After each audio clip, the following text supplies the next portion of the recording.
Banking block के एक नए सेशन में मैं शशि आपका फिर से एक बार स्वागत करता हूं। आज के सेशन में हम लोग देखेंगे इंडियन बैंक सिक्योरिटी गार्ड का बैंकिंग का बेसिस ऑफ बैंकिंग का इंपॉर्टेंट टॉपिक है टाइप ऑफ अकाउंट। इसके रिगार्डिंग हम लोग उसका एमसीक्यू भी देखेंगे। तो चलिए स्टार्ट करते हैं आज का सेशन। चैनल पर नए हैं तो चैनल को सब्सक्राइब कर दीजिए, घंटी के बेल आइकन को प्रेस कर दीजिए, जिससे कि आपको लाइव का नोटिफिकेशन मिलता रहेगा। ये क्लास 7:30 बजे मॉर्निंग में और रात की 8 बजे चल रही है। और जो भी स्टूडेंट क्लास को ज्वाइन करना चाहते हैं, गूगल मीट क्लास को ज्वाइन करना चाहते हैं, डिस्क्रिप्शन में उसका लिंक दिया हुआ है। चलिए टाइप ऑफ अकाउंट आज हम लोग देखेंगे टाइप ऑफ अकाउंट। और अभी तक हम फिर से एक बार बोल दे रहे हैं, अभी तक जो बैच 2 में जो क्लासेस हो चुके हैं और जो 1 अप्रैल तक होने वाले हैं उसका शेड्यूल है ये। जिनका क्लासेस कुछ छूटा है वो हमको मैसेज कर देंगे। वीडियो तो सारा पीडीएफ आपको मिल जाएगा टेलीग्राम ग्रुप में। अगर किन्हीं को पर्सनल प्रॉब्लम है तो उसके लिए आप हमको बस व्हाट्सएप पे मैसेज कर दीजिएगा, हम आपको एक समय दे देंगे, वहाँ पे आपको प्रॉब्लम सॉल्व कर देंगे। उसका टेंशन आपको नहीं लेना है, ठीक है। तो चलिए स्टार्ट करते हैं। आज हम लोग करेंगे टाइप ऑफ अकाउंट। अब देखिए टाइप ऑफ अकाउंट में ज़्यादा कुछ है नहीं। आपको एक्चुअली टाइप ऑफ अकाउंट तो 12-13 टाइप का होता है, लेकिन आपको जो पढ़ना है बेसिस ऑफ बैंकिंग पढ़ना है, न कि बैंकिंग पढ़ना है।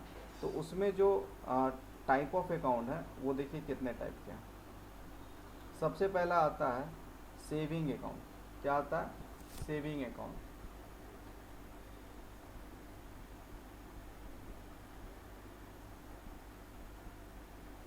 दूसरा आता है करंट अकाउंट, ठीक है। पहले ये 2 अकाउंट के बारे में समझेंगे, फिर आगे 2 अकाउंट के बारे में समझेंगे। अब सेविंग अकाउंट और करंट अकाउंट क्या होता है? जब भी आप बैंक में जाते हैं अकाउंट खुलाने के लिए तो आपसे पूछा जाता है कि आप सेविंग अकाउंट खुलाना है या करंट अकाउंट खुलाना है। तो सेविंग अकाउंट जनरली सभी लोगों के लिए होता है। करंट अकाउंट सब लोगों के लिए नहीं होता है। जो बिजनेस पर्सन होते हैं वो सेविंग अकाउंट नहीं खुलवाते हैं, करंट अकाउंट खुलाते हैं। उसके पीछे रीजन भी हम बताएंगे। तो सेविंग अकाउंट जो होता है वो 18 से ऊपर कोई भी खुलवा सकता है, 18 ईयर से ऊपर। लेकिन सेविंग अकाउंट में कुछ लिमिटेशन होते हैं और करंट अकाउंट में भी कुछ लिमिटेशन होते हैं। दोनों के बारे में समझना है और एग्ज़ाम में यही आएगा। देखिए सेविंग अकाउंट कौन कौन खोल सकता है? 18 साल के ऊपर कोई भी खोल सकता है, लेकिन सिर्फ इंडिविजुअल, यानी कि सिर्फ कोई पर्सन अपने नाम पे खोल सकता है, इंडिविजुअल खोल सकता है। करंट अकाउंट कौन कौन खोल सकता है? करंट अकाउंट कोई इंडिविजुअल तो खोल सकता है, पर्सन, साथ साथ कोई कंपनी के नाम से भी करंट अकाउंट खोला जाता है, ठीक है। सेविंग अकाउंट में सिर्फ कोई आदमी खोल सकता है अपने नाम से। करंट अकाउंट में आदमी भी खोल सकता है अपने नाम से, और कोई कंपनी के नाम से भी आप करंट अकाउंट खोल सकते हैं। उसके बाद सेविंग अकाउंट में आपको एटीएम मिलता है, चेक मिलता है। करंट अकाउंट में भी एटीएम मिलता है और चेक मिलता है। सेविंग अकाउंट में एटीएम से पैसा निकालने का लिमिट होता है 40,000 एक दिन में। और कुछ कुछ बैंकों का ये अलग अलग होता है, तो एग्ज़ाम में ये नहीं पूछेगा विड्रॉल लिमिट कितना है, कहीं कि बहुत सारे बैंक का कुछ कुछ चेंज होता है। एक लमसम हम आपको अमाउंट बता देते हैं, 40,000 एक दिन में निकल सकता है, और ये एसबीआई का है। करंट अकाउंट में नो लिमिट।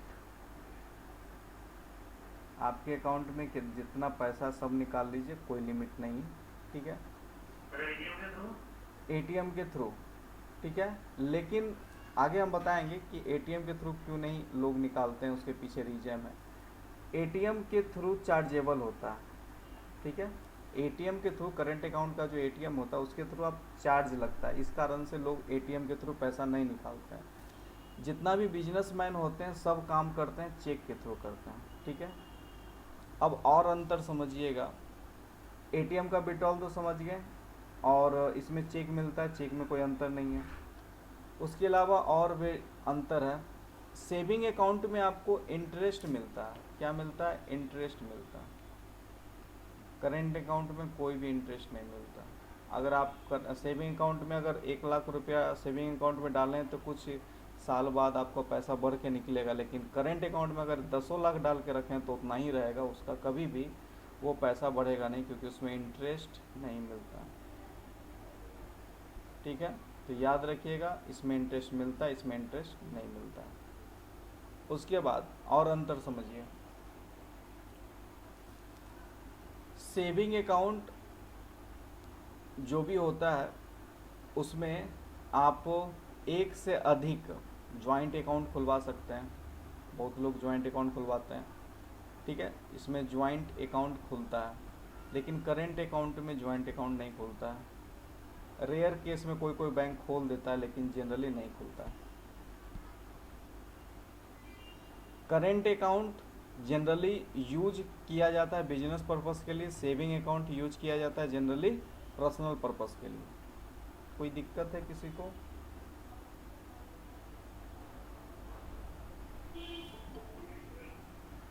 चलिए, अगला सबसे इम्पॉर्टेंट है करेंट अकाउंट का बेनिफिट, ओवरड्राफ्ट फैसिलिटी।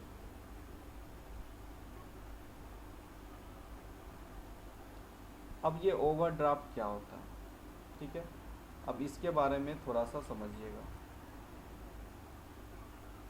प्रीपेड जानते हैं और पोस्टपेड आप लोग समझते हैं, बस यही चीज़ है यहाँ भी। क्या क्या चीज़ है वो देखिए। प्रीपेड मतलब क्या होता है, जितना पैसा है उतना ही यूज कर सकते हैं। ठीक है, जस्ट लाइक अ प्रीपेड, यानी कि ये एक तरह से डेबिट कार्ड है, आगे भी बताएंगे अभी डेबिट कार्ड है। यानी आपके अकाउंट में जितना पैसा आप उतना ही खर्च कर सकते हैं, उतना ही एटीएम से विड्रॉल कर सकते हैं। लेकिन करेंट अकाउंट में क्या है, पोस्टपेड है। ठीक है, आप बैंक क्या करता है ना, आपको ओवरड्राफ्ट फैसिलिटी देता है, यानी कि एक तरह से लोन देता है। मान लेते हैं कि आपको आपके अकाउंट में 2 लाख रुपया है,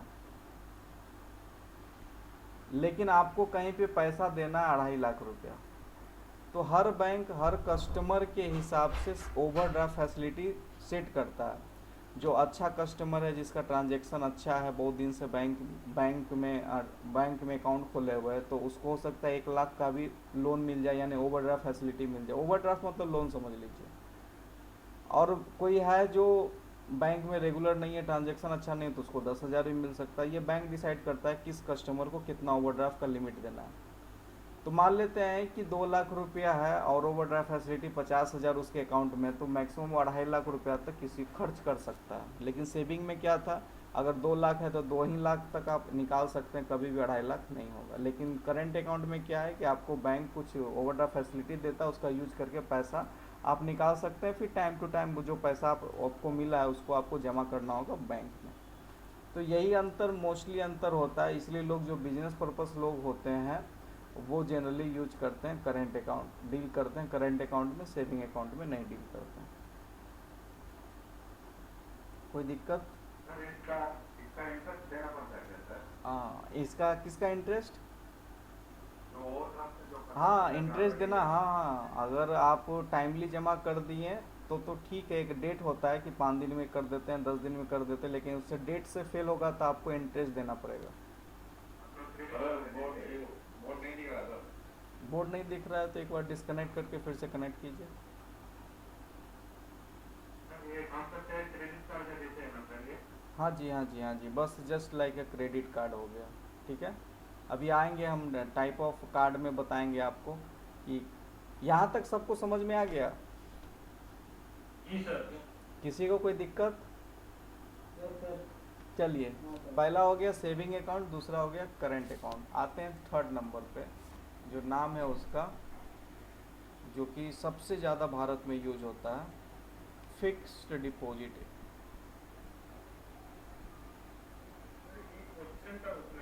हाँ बोलिए। सेविंग अकाउंट है, इसमें क्या कोई लिमिट होता है पैसा निकालने के लिए या जमा करने का? जमा करने का कोई लिमिट नहीं है। ठीक है, अपने अकाउंट में जमा कर रहे हैं, कोई लिमिट नहीं है। जब से आरटीजीएस आ गया कोई लिमिट नहीं है, कितना भी जमा कीजिए। लेकिन 50,000 से ऊपर अगर जमा करना है तो आपको पैन कार्ड चाहिए, जो कि अब सबके पास तो है ही। बैंक में EKYC के माध्यम से पैन कार्ड तो ले लिया गया, तो जिसके पैन कार्ड अगर है तो 50,000 से ऊपर कोई दिक्कत नहीं है, अगर पैन कार्ड नहीं है तो 50,000 से नीचे ही जमा कर सकते हैं आप, या किसी को बेच सकते हैं। ठीक है, निकलने के लिए निकालने का बता दिए, ATM के थ्रू 40,000 और ब्रांच के थ्रू कोई लिमिट नहीं है। ब्रांच के थ्रू यानी कि चेक के माध्यम से, वो जब चेक में बताएंगे, हाँ चेक से हम बताएंगे, ओपन चेक के बारे में बताएंगे, तो वहाँ बताएंगे कि आप कैसे सेल्फ निकाल सकते हैं। ठीक है, तो तीसरा है फिक्स डिपॉजिट, जिसको हम लोग बोलते हैं FD अकाउंट, ज़्यादा पॉपुलर है FD अकाउंट। अब जनरली आप लोग बैंक के ब्रांच में जाते होंगे, ज़रूर जाते होंगे, आपका ज़रूर वहाँ पे सैलरी अकाउंट होगा ही। तो आप जब जाते हैं तो एक ठो बोर्ड ऐसा लगा मिलता है बैंक में, जिसमें लिखा रहता है 7 दिन का इंटरेस्ट देंगे हम 2.5%, 7 से 1 मंथ का इंटरेस्ट देंगे हम 3%, 1 मंथ से 6 मंथ के बीच में पैसा मेरे यहाँ रखिएगा तो इंटरेस्ट देंगे 3.5%, 6 मंथ से 1 साल के बीच में अगर पैसा रखिएगा तो हम देंगे 4.5%, और 1 साल से 2 साल के बीच में पैसा रखिएगा तो हम देंगे आपको 5.2%, और 2 साल से 5 साल के बीच में रखिएगा तो देंगे 6.2%, और 10 साल से ऊपर 10 साल तक, ऊपर नहीं 10 साल तक अगर आप मेरे अकाउंट में, मेरे बैंक में 10 साल तक अगर आप FD कराते हैं तो हम आपको देंगे 7.2%। ऐसा लिस्ट देखें अपने अपने बैंकों के ब्रांचों में, देखे होंगे सब ब्रांच में रहता है। तो ये होता है फिक्स्ड, जो FD होता है, FD अकाउंट जो FD होता है फिक्स्ड डिपॉजिट, उसका ये रेट चार्ट होता है एक तरह से, कि आपको कितना दिन के लिए पैसा जमा करेंगे तो आपको कितना इंटरेस्ट मिलेगा। ठीक है, अब फिक्स्ड डिपॉजिट में क्या क्या होता है, फिक्स नाम से ही पता है। तो सबसे पहले फिक्स क्या होता है, टाइम फिक्स होता है। दूसरा क्या होता है, एक तो हुआ टाइम फिक्स होता है, दूसरा होता है आपका इंटरेस्ट फिक्स होता है।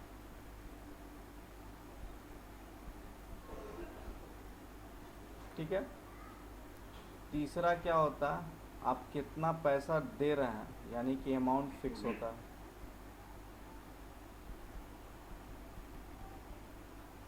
ठीक है, यानी फिक्स डिपॉजिट जब आप कराने जा रहे हैं तो आपको 3 चीज़ फिक्स हो जाएगा। टाइम फिक्स होगा, कितने साल के लिए आप कितने दिन के लिए फिक्स डिपॉजिट करा रहे हैं। दूसरा इंटरेस्ट रेट फिक्स हो जाएगा, अगर उस समय 4.5% है तो 4.5% ही रहेगा जब तक कि आपका टेन्योर पूरा नहीं हो जाता। भले अगर वो घटता है तो नहीं घटेगा, बढ़ता है तो नहीं घटेगा, वो फिक्स हो जाएगा, इंटरेस्ट रेट फिक्स हो जाएगा। अमाउंट फिक्स, यानी कि अगर आप 5 लाख कर रहे हैं तो आपको अमाउंट फिक्स करना होगा, कितना रुपया को आप फिक्स डिपॉजिट करवा रहे हैं, ये तीनों फिक्स हो जाएगा। लेकिन इसमें भी कुछ कुछ बैंकों का कुछ कुछ प्लान ऐसा है कि कुछ कुछ चेंज हो जाता है। ठीक है, जैसे कि कोई बैंक ऑफर देता है कि फिक्स ही प्लान कर देता है कि इंटरेस्ट रेट, मार्केट में जो इंटरेस्ट रेट होगा ना वो आपके ऊपर नीचे चलते, मतलब वो घटते बढ़ते रहेगा। लेकिन बहुत सारा बैंक है जो फिक्स कर देता है कि नहीं, बढ़ा तो अगर इंटरेस्ट बढ़ा तो आपका लॉस है, घटा तो आपका लॉस है। ठीक है, तो ये बैंकों का अलग अलग प्लान के बारे में, उसको ज़्यादा आपको दिमाग नहीं रखना है। फिक्स डिपॉजिट में बस इतना ही जानना है कि एक लमसम अमाउंट है, एक टाइम के लिए आप बैंक में जाकर फिक्स करते हैं, उस टाइम के बाद वो पैसा आप निकाल लेते हैं। अब ये क्वेश्चन ये भी आ सकता है कि फिक्स डिपॉजिट को टाइम से पहले, मान लेते हैं आप 1 लाख रुपया बैंक में जमा किए 2 साल के लिए, 2 ईयर के लिए, लेकिन अचानक 1 ही साल में आपको इमरजेंसी पड़ गया तो पैसा निकलेगा कि नहीं? बिल्कुल निकलेगा, थोड़ा सा इंटरेस्ट रेट काट के आपको पैसा दे दिया जाएगा। ठीक है, क्लियर है सबको? इसमें 2 क्वेश्चन और एग्जाम में पूछे जाएंगे कि फिक्स डिपॉजिट मिनिमम कितने दिन का होता है और मैक्सिमम कितने दिन का होता है। मिनिमम और मैक्सिमम कितने दिन का होता है। ठीक है, तो मिनिमम होता है आपका 7 दिन का, याद रखिएगा 7 डेज, और मैक्सिमम होता है 10 ईयर। यानी 7 दिन से कम का आप नई एफडी करवा सकते हैं और 10 ईयर से ज़्यादा का आप एफडी नहीं करवा सकते। दोनों इम्पॉर्टेंट है, 7 दिन मिनिमम है, मैक्सिमम 10 ईयर है। अब फिक्स डिपॉजिट में और क्या कोई दिक्कत है तो बताइए। सर जैसे आपने एक दिन में जो दिया 7 दिन वाला, ऐसे क्वेश्चन तो नहीं पूछेगा ना सर? पूछेगा कि फिक्स एफडी अकाउंट में मिनिमम कितना दिन के लिए पैसा फिक्स किया जाता सर है। वो तो सही है सर, अभी जैसे 7 दिन के लिए हो ठीक है, और बीच में 2 साल के लिए 3 साल के लिए नहीं नहीं ऐसे नहीं, पूछेगा? ये क्यों पूछेगा? नहीं सर। क्योंकि ये हर बैंक का अलग अलग होता है ना इंटरेस्ट। ठीक है ठीक है ठीक है, ओके। ठीक है, और बताइए किसी को कोई। अच्छा, हाँ बोलिए। सरकार मतलब ये पूरा बैंक का 7 दिन 10 साल ये कंफर्म है क्या सर ये? नहीं नहीं, कंफर्म नहीं है ये, बस हम एक एग्जाम्पल दिए हैं, हमको भी नहीं पता है हम जो लिखे हैं वो सही है कि नहीं। ये तो आप जो दिया है डिटेल स्टेट बैंक ये हो गया सर, अगर इंडियन बैंक का एग्जाम निकला तो नहीं नहीं, वो कभी स्पेसिफिक बैंक के बारे में कभी नहीं पूछेगा। अगर बैंक के बारे में पूछेगा तो आपको पता है कि जनरली जो भी आप लोग में से जो भी एसबीआई के कस्टमर हैं वो जनरली एमओडी करा के रखते हैं कि नहीं, बताइए जरा। करा के, हाँ बता रहे हैं। एसबीआई में जो फिक्स डिपॉजिट होता है वो एक उसका नाम है एमओडी। एमओडी का मतलब होता है, एसबीआई में जो एमओडी होता है वो होता है मल्टी ऑप्शन डिपॉजिट। ठीक है, तो ये एमओडी फैसिलिटी एसबीआई में है कि आपका जो सेविंग अकाउंट है, सेविंग अकाउंट में अगर 10,000 से ऊपर अमाउंट आ जाता है कहीं से तो वो फिक्स कर देता है, वही एमओडी का काम है। तो हर बैंक का अपना अलग अलग प्रोसेस है, उसमें हम लोग को नहीं पढ़ना है, आपको बस जो थ्योरेटिकल बात है वही समझना है। ठीक है, सर एमओडी से पैसा निकालने की टीडीएस काटना है तो किसके है? टीडीएस, हाँ चलिए टीडीएस बता देते हैं। ऐसे तो आप लोगों को ज़रूरत नहीं है लेकिन पूछ लिए तो थोड़ा जानकारी भी हो जाएगा। टीडीएस का मतलब होता है टैक्स डिडक्शन ऑन सोर्स। ठीक है, टैक्स डिडक्शन एट सोर्स। हाँ एट, हाँ एट होता है ना, हाँ एट ही होता होगा, हम भी भूल गए क्या। हाँ एट ही होता होगा। ठीक है, टैक्स डिडक्शन एट सोर्स, हाँ ठीक है, एट सोर्स ही होता है। तो ये जो टैक्स डिडक्शन होता है, एक सेकंड रुक जाइए, ये जो टैक्स डिडक्शन होता है, मान लेते हैं कि आप के अकाउंट में, सारा अकाउंट मिला के आपके अकाउंट में 10 लाख रुपया है, जिसमें से आपका इंटरेस्ट जो पूरे बैंक में जितना पैसा डाल के रखे हैं उसमें इंटरेस्ट आपका आ रहा है 5 लाख रुपया, इंटरेस्ट से आप कमा रहे हैं, तो ये 5 लाख पे आपका इनकम टैक्स लग जाता है। ठीक है, अगर स्लैब में आते हैं तो एक एग्जांपल हम दे रहे हैं, तो इसी को बोलते हैं टैक्स डिडक्शन ऑन सोर्स। आपका जो टैक्स, जो सोर्स से आप पैसा कमा रहे हैं उस अगर उससे टैक्स डिडक्ट हो रहा है उसी को टीडीएस बोलते हैं। क्लियर है? ओके सर, चलिए सर बढ़िया। अगला है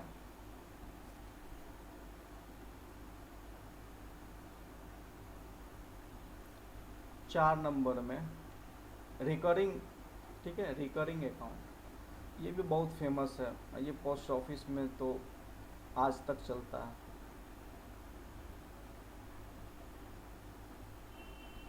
हाँ, recurring deposit, recurring deposit,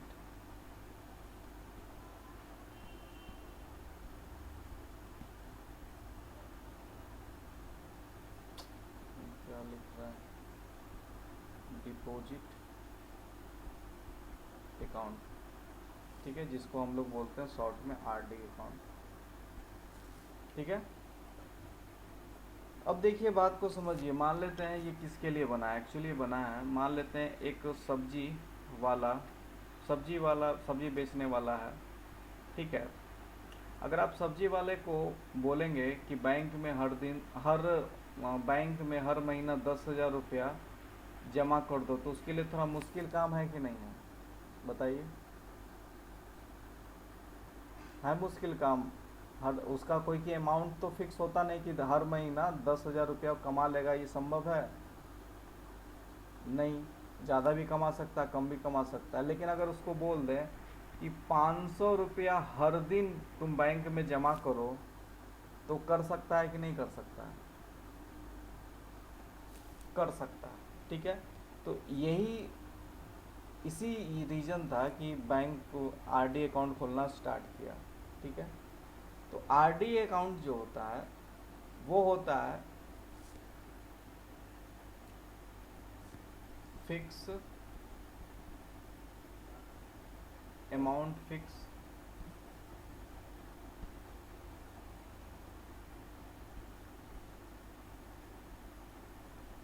amount, fix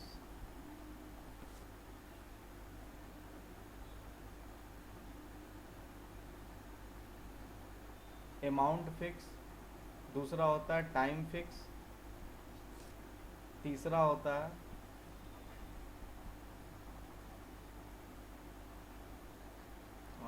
amount fix, time fix. अब देखिए एग्जांपल को समझिएगा। आरडी अकाउंट में, आरडी अकाउंट में क्या होता है कि पैसा आप वीकली भी डाल सकते हैं, डेली भी डाल सकते हैं,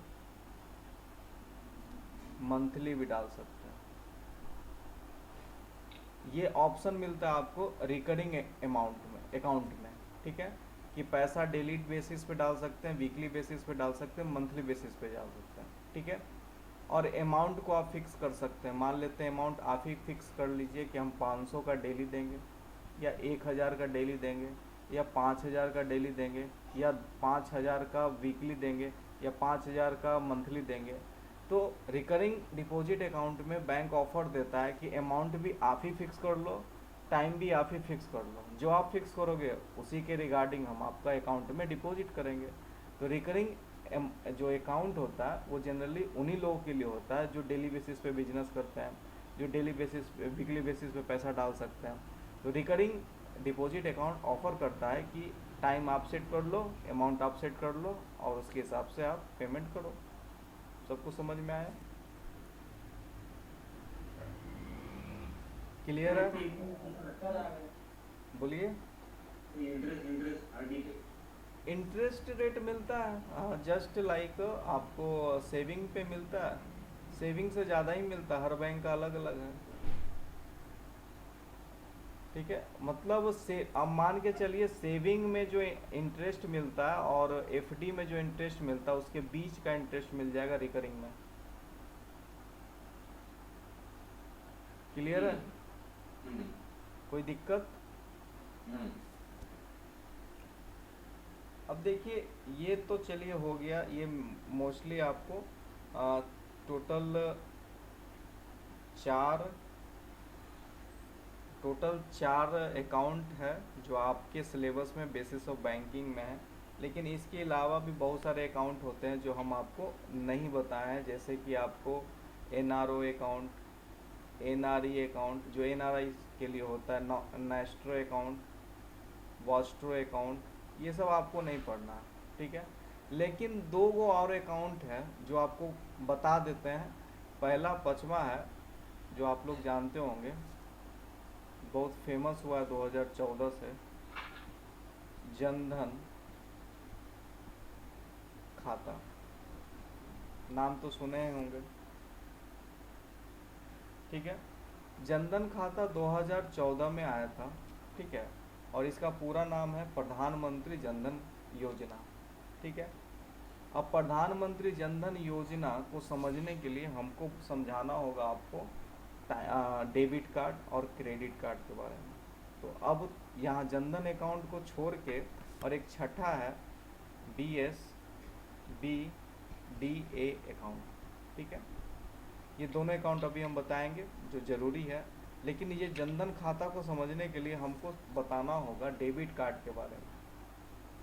डेबिट कार्ड क्या है, क्या होता है, और उसके बाद क्रेडिट कार्ड बता देंगे। ठीक है, तो सबसे पहले डेबिट कार्ड के बारे में समझिएगा आप लोग।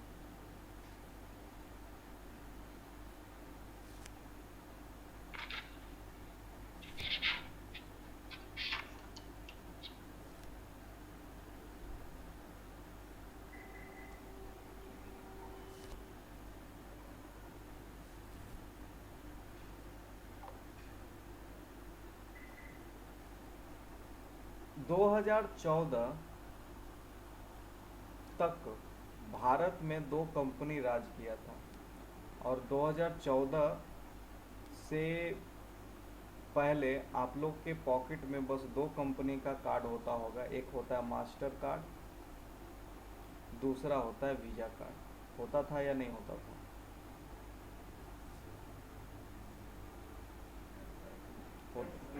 ठीक है। और ये दोनों कंपनियां कहाँ की थी?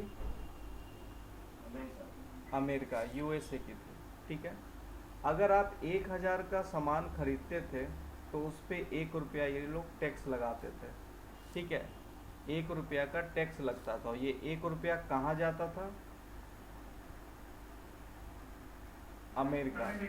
ठीक है, यहाँ तक क्लियर है सबको कि 2 कंपनियां लीडिंग थी 2014 तक। 2014 में एक तो महापुरुष आए थे, क्या नाम है? नरेंद्र मोदी जी। बैंकिंग के महापुरुष मान सकते हैं कि ये सोचें, है तो थे गुजराती हैं, बिजनेस वाला दिमाग है। अब इनको लगा कि भारत का पैसा कहाँ जा रहा है? अमेरिका में। कोई फायदा तो उससे है नहीं भारत को। तो वो क्या किया, आरबीआई को बुला के बोले कि भाई कुछ कार्ड उड बनाओ तुम, जिससे स्वदेशी कार्ड बनाओ, जिससे कि इंडिया का पैसा इंडिया में रहे। तो आरबीआई बोला कि सर, एक ठो मेरे नीचे एक कंपनी काम करता है जिसका नाम है एनपीसीआई, वही सब ये सब काम झमेला का काम करता है, यही सब कार्ड उड सब बनाता है। तो नरेंद्र मोदी जी पूछे कि ये एनपीसीआई आखिर कब से काम कर रहा है? तो बोले कि एनपीसीआई तो ये मनमोहन सिंह जी ही खुलवाए थे, 2008 में ही एनपीसीआई आ गया था वर्किंग में। तो जब एनपीसीआई 2008 में आ गया था तो अभी तक कर क्या रहा है? तो बोले कुछ कर नहीं रहा है, बस चुप है। प्रधानमंत्री जो थे मनमोहन सिंह जैसा ये भी चुप है, उनको कुछ करने नहीं दिया जा रहा है।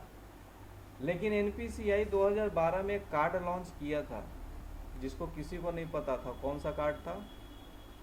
रुपे कार्ड।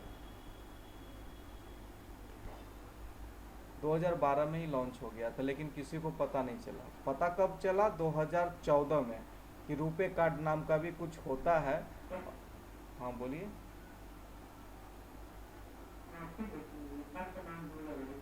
हाँ, रुपे कार्ड।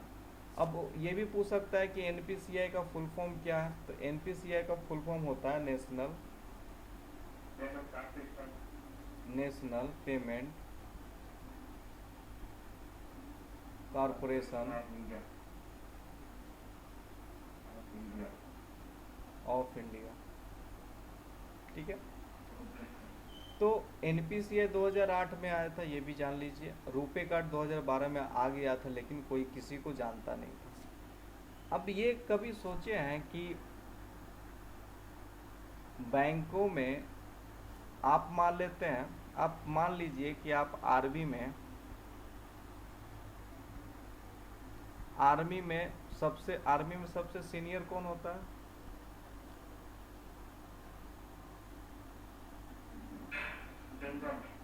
जनरल। ठीक है, मान लेते हैं जनरल आप हैं, आप में से कोई एक जनरल साहब है। जनरल साहब अपने जो जूनियर होता है उनको ये बोल सकता है कि तुमको हमेशा शूज पहन के रहना है, लेकिन आप जनरल साहब कभी बोल सकते हैं कि नहीं, तुम्हारा जो शूज है वो बाटा का ही होना चाहिए? आप बोल सकते हैं? आप अपने नहीं बोल सकते हैं। आप ये बोल सकते हैं कि भाई एज अनुशासन में आपको शूज पहनना है, लेकिन शूज कौन पहनना है ये तो आप नहीं डिसाइड कर सकते। यही हालत था आरबीआई के पास। अब ये प्रधानमंत्री जी बोले कि 2012 में रुपे कार्ड आ गया था, तो क्यों नहीं बैंक को बोला कि मास्टर वीजा की जगह रुपे कार्ड चलाओ? तो आरबीआई बोला सर ऐसा तो मेरे संविधान में है ही नहीं कि हम किसी बैंक को ये फोर्स नहीं कर सकते हैं कि तुम रुपे कार्ड ही कस्टमर को दो। अब नरेंद्र मोदी जी सोचे कि बात तो सही है, कोई भी हम नहीं बोल सकते, हम बैंक को बोल ही नहीं सकते हैं कि तुमको ये ही देना है। तो ये आया, इसी पर चर्चा हो के सब कुछ आया कि किस तरह से रुपए कार्ड को बराबरी में लाना है मास्टर और वीजा को। तो रुपए कार्ड लॉन्च तो 12 में हो गया था, लेकिन जनधन खाता लॉन्च हुआ 14 में, उसी में रुपए कार्ड लॉन्च हुआ था। तो रुपए कार्ड जो होता है, इसमें 1 रुपया जा रहा था अमेरिका में, तो रुपए कार्ड में प्रॉफिट क्या हुआ कि 1,000 पे 1 रुपया लग रहा, 1,000 पे 60 पैसा लग रहा था, 1,000 पे 60 पैसा खर्च हो रहा था। ये 60 पैसा कहाँ आ जा रहा था? इंडिया में। यानी कि यहाँ 1 रुपया जा रहा था, यहाँ 60 पैसा जा रहा, जा कहाँ रहा? भारत में आ जा रहा है, तो यहाँ प्रॉफिट हो जा रहा था। यहाँ तक इस कहानी को समझने में कोई दिक्कत है किसी को? नहीं सर। ठीक है, तो यहाँ तक अभी हम आपको बताएं कि डेबिट कार्ड 2014 से पहले बस मास्टर और वीजा होता था, क्योंकि दो ही खिलाड़ी था उस समय, और कोई खिलाड़ी मार्केट में नहीं था। 12 में रुपए कार्ड आया था, लेकिन इतना इसका औकात नहीं था कि इसके बराबरी कर सके। उसके पीछे था कि आरबीआई भी ध्यान नहीं दिया था। तो तब क्या हुआ, यहीं पे हुआ, जनधन खाता आया। जनधन खाता आया तो नरेंद्र मोदी जी बोले कि रुको, इसको हम उपाय लगाते हैं। तो जनधन खाता में आरबीआई निर्देश दिया सभी बैंकों को कि भाई तुमको मैंडेटरी रुपए कार्ड देना है। पहले तो सभी बैंक बोल दिया कि नहीं देंगे, सभी बैंक क्या बोला कि नहीं देंगे हम। तो जनधन खाता जो आरबीआई बोला कि नहीं दोगे तो तुम मास्टर और वीजा कार्ड पे तुम 2 लाख का एक्सीडेंटल कवर दे दो, हमको कोई दिक्कत नहीं है। मास्टर वीजा उस समय मुंह देखते रह गया। यानी कि एक मास्टर स्ट्रोक खेला गया कि रुपए कार्ड को लॉन्च करने के लिए मजबूर कर दिया गया। आरबीआई क्या किया कि रुपए कार्ड के साथ एक फैसिलिटी दे दिया कि 2 लाख का जो भी जनधन खाता खुलवाएगा 2 लाख का एक्सीडेंटल इंश्योरेंस साथ में आ रहा था। किसके साथ में आ रहा था? रुपए कार्ड के साथ में आ रहा था। क्लियर है सबको? उसके बाद उसके बाद और क्या क्या फैसिलिटी था? रुपए कार्ड में एक और फैसिलिटी दे दिया गया, एक और फैसिलिटी दे दिया गया था। वो क्या फैसिलिटी था? ओवरड्राफ्ट का फैसिलिटी, जो अभी आप लोग को बताए थे। माइक ऑफ कीजिए ना।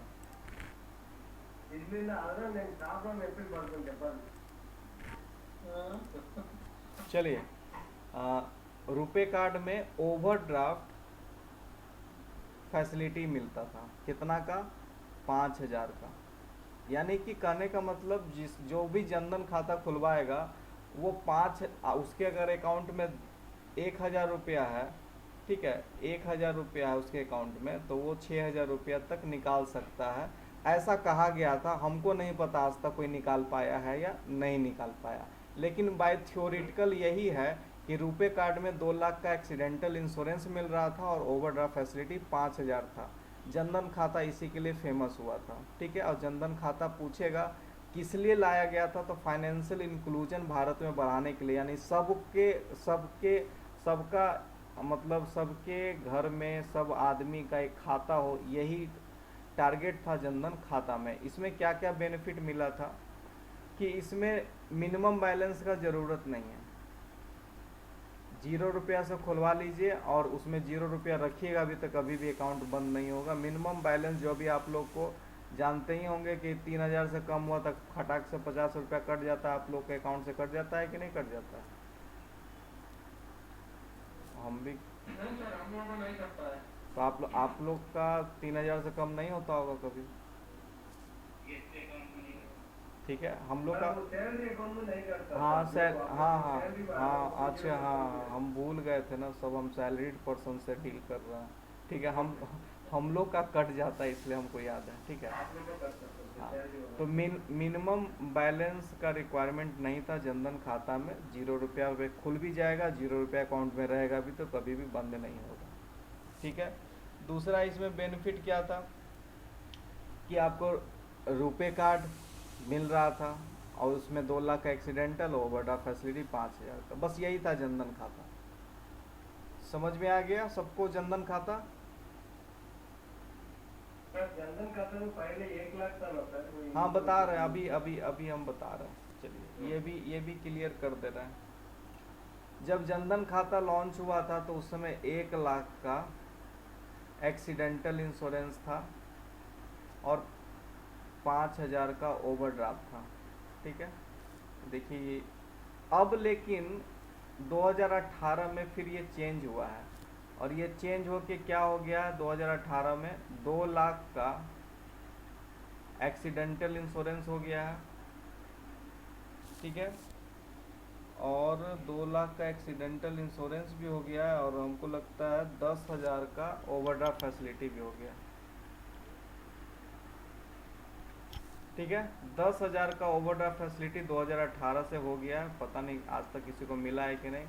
और 2 लाख का, अब देखिए 2 लाख एक्चुअली, अब ये भी समझ लीजिए आप, थोड़ा सा डीपली हम समझा देते हैं। एक्चुअली ये 1 लाख का एक्सीडेंटल है। ठीक है, ये 2 लाख क्यों हम बोल रहे हैं उसके पीछे रीजन है। ये 1 लाख का एक्सीडेंटल है, 1 लाख का एक्सीडेंटल है, एक्सीडेंटल इंश्योरेंस है। ठीक है, लेकिन हो इसमें क्या कहा गया था उस समय, 1 लाख का HDFC एग्रो 1 लाख का एक्सीडेंटल कर रहा था और 1 लाख LIC देने वाला था। ठीक है, तो ये टोटल 2 लाख का हो जाता था, इसलिए 2 लाख हम बोल रहे हैं। लेकिन 1 लाख का एक्सीडेंटल इंश्योरेंस है जो HDFC एग्रो जो इंश्योरेंस कंपनी है वो करेगा और 1 लाख LIC देता है। पता नहीं आज तक दिया है कि नहीं, ये लिखा गया था जनधन खाता में, इसलिए टोटल 2 लाख हो जाता था एक्सीडेंटल।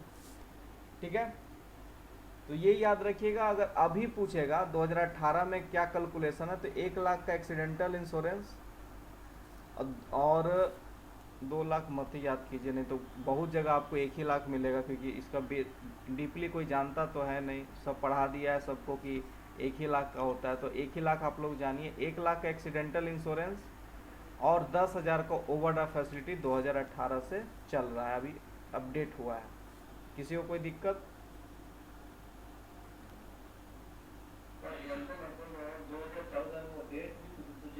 अच्छा, डेट पूछेगा तो 28 अगस्त 2014 लीजिए। और कोई दिक्कत?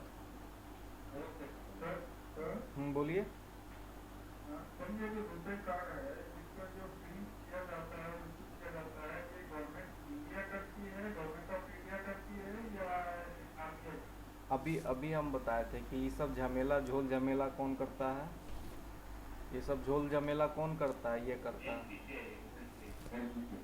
ठीक है, ये सब झोल झमेला सब इसका है।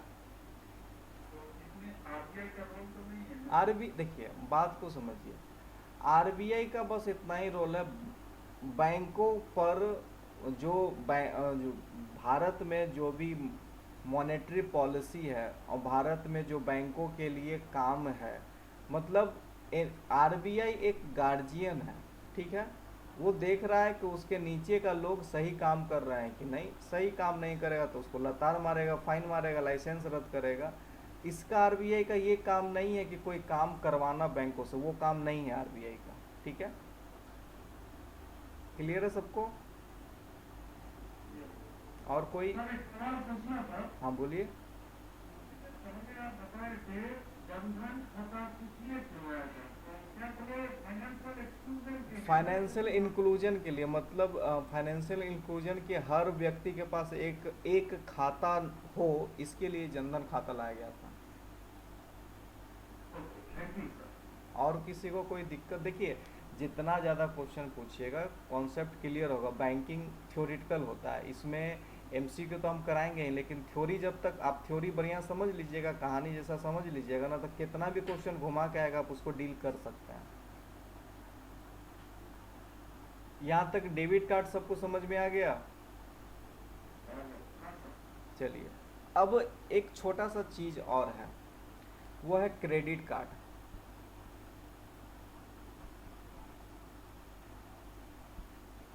अब देखिए ये जो क्रेडिट कार्ड है, अब ये भी थोड़ा सा आप लोग समझ ही लीजिए कि ये आपको क्या होता है। क्रेडिट कार्ड,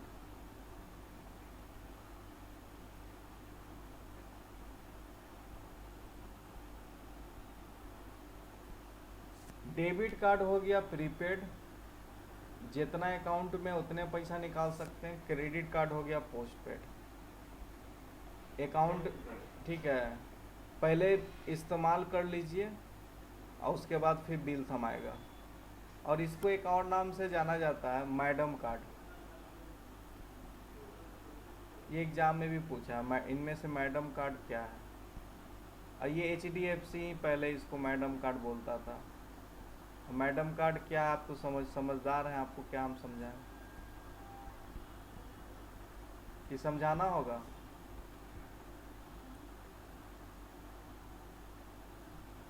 समझा दीजिए सर। तो मैडम कार्ड का मतलब होता है कि जनरली इसको यूज शॉपिंग के लिए किया जाता है। और शॉपिंग कौन जनरली करता है? मैडम कहिए। बस समझ में आ गया मैडम कार्ड क्यों बोला जाता है। और ये HDFC ही लाया था मैडम कार्ड सबसे पहले, इसलिए ये फेमस हो गया। यानी कि क्रेडिट कार्ड को जनरली कहाँ पे यूज किया जाता है? शॉपिंग में। अब आप बोलेंगे कि ये आखिर है क्या, प्रीपेड पोस्टपेड? जस्ट लाइक क्या है कि मान लेते हैं कि आप किसी बैंक का क्रेडिट कार्ड खरीद लेते हैं, ठीक है। हर बैंक में जब आप क्रेडिट कार्ड बनाने जाते हैं तो आपका बैंकिंग हिस्ट्री देखकर एक लिमिट दिया जाता है, जिसको बोलते हैं ट्रांजैक्शन लिमिट बोलते हैं, ठीक है। तो हर बैंक आपका ट्रांजैक्शन लिमिट आपके क्रेडिट कार्ड पे लगा देता है। मान लेते हैं कोई लगा दिया 2 लाख रुपया ट्रांजैक्शन लिमिट है, तो 2 लाख तक आप शॉपिंग कर सकते हैं, उससे ज़्यादा आप नहीं कर सकते हैं। उसके बाद फिर बिल थमाएगा और बिल आपका जितना आएगा उतना पेड कीजिए। लेट कीजिएगा तो लेट फाइन लगेगा, इंटरेस्ट लगेगा। टाइम पे कीजिएगा तो कोई दिक्कत नहीं। तो क्रेडिट कार्ड एक तरह से पोस्टपेड कार्ड हो गया, इस्तेमाल कर लीजिए, फिर बिल बैंक थमा देगा, फिर पेमेंट कर दीजिए, कोई दिक्कत किसी को? नहीं। समझ में आ गया? Debit card, credit card. अब एक चीज़ और थोड़ा सा समझ लीजिए, मास्टर कार्ड वीज़ा कार्ड के साथ सीधे भिड़ना रुपे कार्ड के लिए मुश्किल था, क्योंकि master card visa card all over world काम करता है, ठीक है, ऑल ओवर वर्ल्ड काम करता है। और रुपे कार्ड कहाँ काम करता है? इंडिया में। तो टक्कर होना मुश्किल था, लेकिन मोदी जी वो भी कर दिए। अभी टोटल 176 कंट्री में रुपे कार्ड चल रहा है, ठीक है, कोई दिक्कत? हाँ, पिछले बार पढ़ाए थे कि 161 कंट्री, अभी मतलब उसका ये हो गया। देखिए ये अभी चेंज हुआ है डेटा, ठीक है। हम उसमें कुछ घटा भी था, बहुत सारा घटते जाता है। एग्ज़ाम में नहीं पूछेगा कितने देशों में रुपे कार्ड चल रहा है, ठीक है। हम एक डेटा आपको बता दिए हैं कि कितना लगभग अभी रुपे कार्ड में चल रहा है। वही एक 168 165 इधर चेंज हुआ होगा। अगर एक्यूरेट आपको जानना है तो रुक जाइए, हम बता देते हैं। सर्च करना पड़ेगा हमको। इधर 3 जगह और होना था MOU, अगर हो गया होगा तो ये और बढ़ेगा। रुपे कार्ड,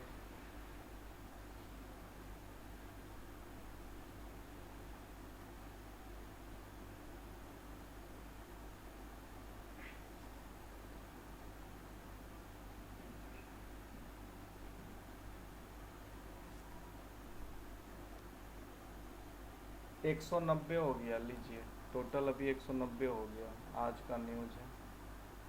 टोटल 190 कंट्री में अभी एक्टिव है रुपे कार्ड, ठीक है।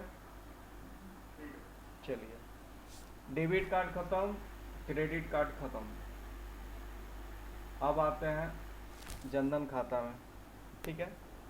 तो रुपे कार्ड हो गया। अब एक तो सिर्फ बचा है BSBDA अकाउंट। अब ये BSBDA अकाउंट क्या है वो भी देख लीजिए।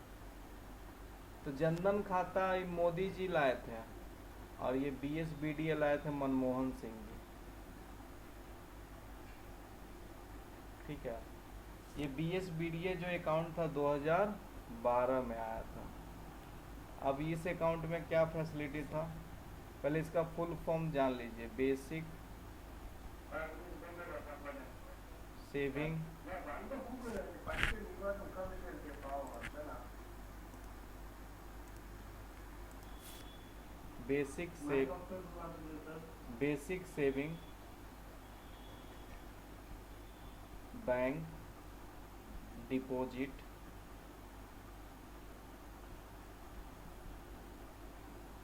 अकाउंट।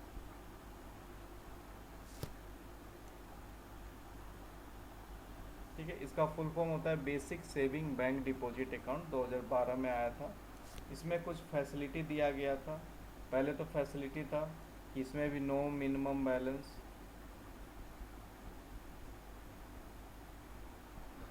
नो मिनिमम बैलेंस का रिक्वायर्ड था।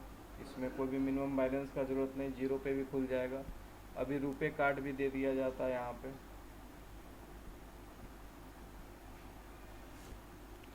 उसके अलावा कुछ एटीएम के ट्रांजैक्शन पे भी लिमिट था कि एटीएम से आप ट्रांजैक्शन कर सकते हैं 25,000,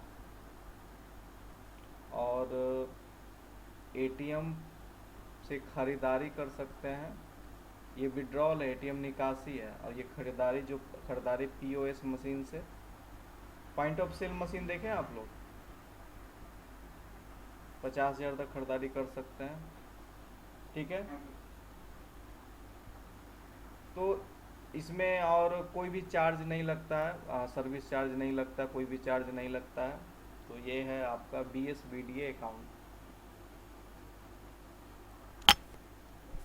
अगर आपको हम बोलें कि आज के पूरे क्लास में आपको 0 से 100% के बीच में कितना परसेंट समझ में आया, तो बताइए तो जरा। एक डाउट सर ये पीओएस की फुल फॉर्म क्या है चलिए हम पहले एक सेकंड माइक ऑफ कीजिए, माइक ऑफ कीजिए।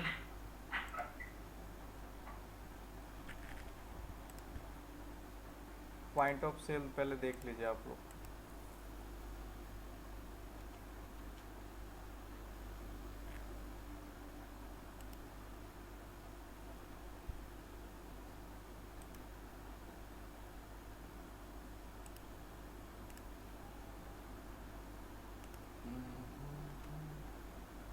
दिख रहा है सबको?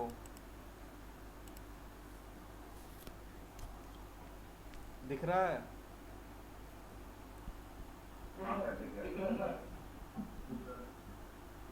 इसी को बोलते हैं पॉइंट ऑफ सेल मशीन। और किसी को कोई डाउट था पूछिए। सर ये जो BSBDA जो अकाउंट है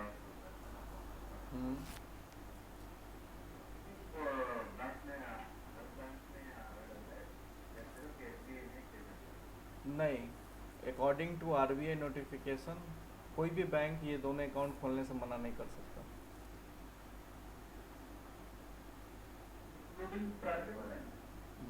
बैंक मतलब बैंक होता है।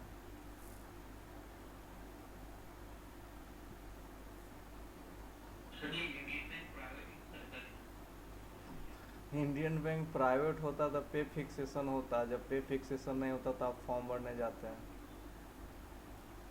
ये प्राइवेट बैंक में कौन पढ़ता है सर नहीं, हम जवाब गलत दिए हैं, बताइए।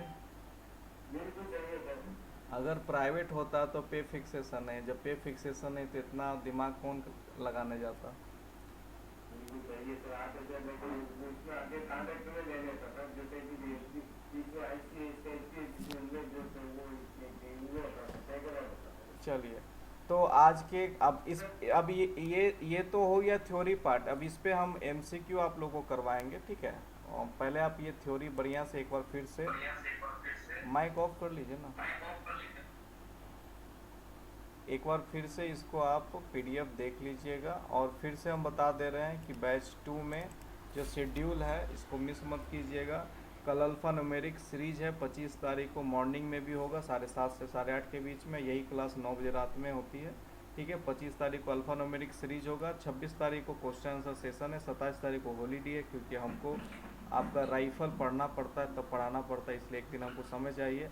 28 मार्च को सीआई होगा, 29 मार्च को 28 को एसआई, 29 को सीआई होगा, 30 तारीख को पजल स्टार्ट हो जाएगा आप लोग का, 31 मार्च को चेक के बारे में बताएंगे और 1 तारीख को फिर 5.56 इंसास राइफल के बारे में क्लास होगा। हम कोशिश कर रहे हैं मिक्स करके चलने का, जिससे आप लोग को मन भी लगेगा, मतलब ऐसा नहीं है कि पहले बैंकिंग ख़त्म कर दे फिर मैथ ख़त्म कर दे, मिक्स रहेगा तो सही है ना सबको।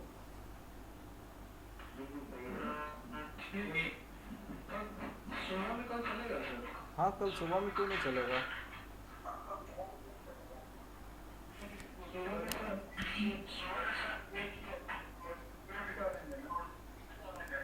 सर हाँ बोलिए। एक क्वेश्चन करता है कि हम देखिए how many types of account, उसमें हम कितने लिखते ये कभी नहीं पूछेगा आप लोग से, नहीं पूछेगा आप लोग से, आप लोग से नहीं पूछेगा, क्योंकि हम क्या बताए थे, हम माइक ऑफ कर लीजिए पहले, माइक ऑफ कीजिए। हाँ अब सुनिएगा, ये जो आप लोग का क्वेश्चन है कि हाउ मेनी अकाउंट, ठीक है।